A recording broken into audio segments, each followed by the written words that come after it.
Alright y'all, welcome back to the channel and to some more turkey patterning. And I've got another interesting setup combination out here to test out, and I'm really curious to see what it can actually do.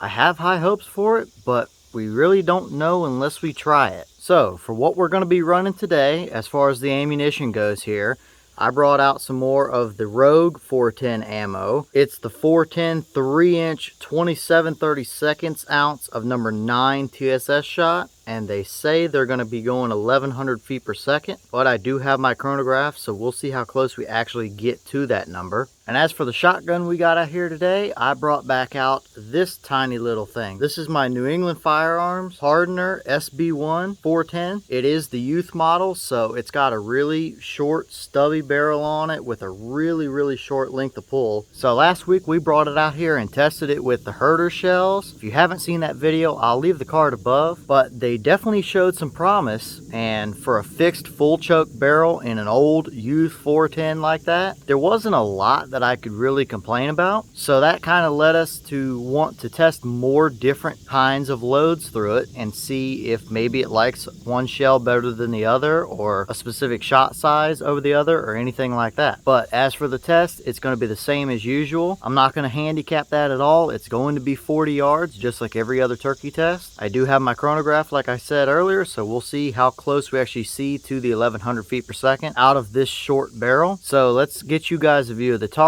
I'll head up to 40 yards, I'll shoot the shot, we'll glance at what chrono number we have, and then we'll go see how they actually performed. I have some decently high hopes with this. Is it going to be as good as a dedicated turkey setup? I highly doubt it, but we just don't know unless we try. So let's go over here and shoot these and see what this combination might be able to give us.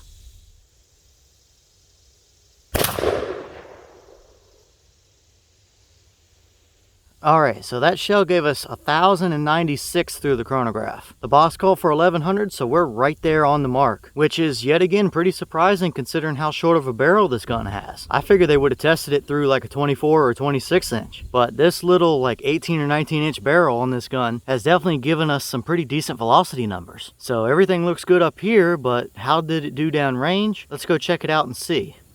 Alright, so now we're down here at our 40 yard paper, and this is the result that we had. Now, I do believe we have a dead bird here. We did have one that connected with the spine right there, as well as a bunch more a little bit lower in the body area, so I definitely think we would have had a dead bird on this one. But if we back up here and look, we can clearly see that this is not at all a very impressive looking pattern. It's much closer to kind of a waterfowl looking pattern, but even then, there's some big gaps and voids in here that I just don't really like to see, especially up here towards the top and down towards that bottom left corner. So this has been rather surprising for this test anyway. I would have expected these rogues to do similar anyway to the herder shells that we had already tested, but by looking at this, those herder shells definitely seem to do better through that old Pardner. Now, is this good enough to do the job at 40? Yes, but it's extremely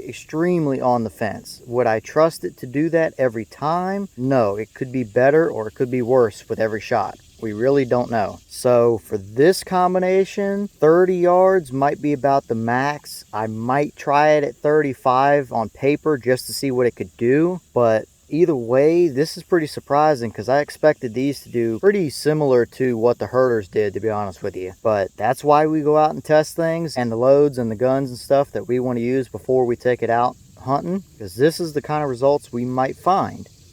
Okay, and this is the wad we got out of that shell, and as you can see, it definitely opened up really nicely here. And we do have one pellet stuck in the bottom of that wad, which that's something we've seen more and more recently for whatever reason, is these pellets getting stuck in the bottom of these wads. Not just in 410 even, but other than that, it definitely seemed to do what it was supposed to do. I mean, this thing opened up the size of my palm here, so it definitely got out of the way for us. And there's really nothing else special to see about it. There's no rips or tears or anything like that in here that I'd be concerned about. But either way, nothing really too odd to see here.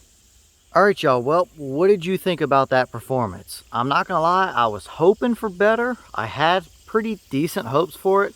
I knew it was not going to look anything like an ideal turkey setup simply because of the gun that we're working with. But after seeing the last test we did with these with the herder shells, I definitely thought we would have had something a little bit better anyway. Now that would have gotten the job done, but like I said a minute ago, do I trust that pattern every time at 40 yards? I don't think so. But at the end of the day, leave your comments down below. What do you think about what we saw today as for performance, and where should we go from here? And with that being said, I'm going to jump back to doing some more testing for y'all, and I'll see y'all in the next one.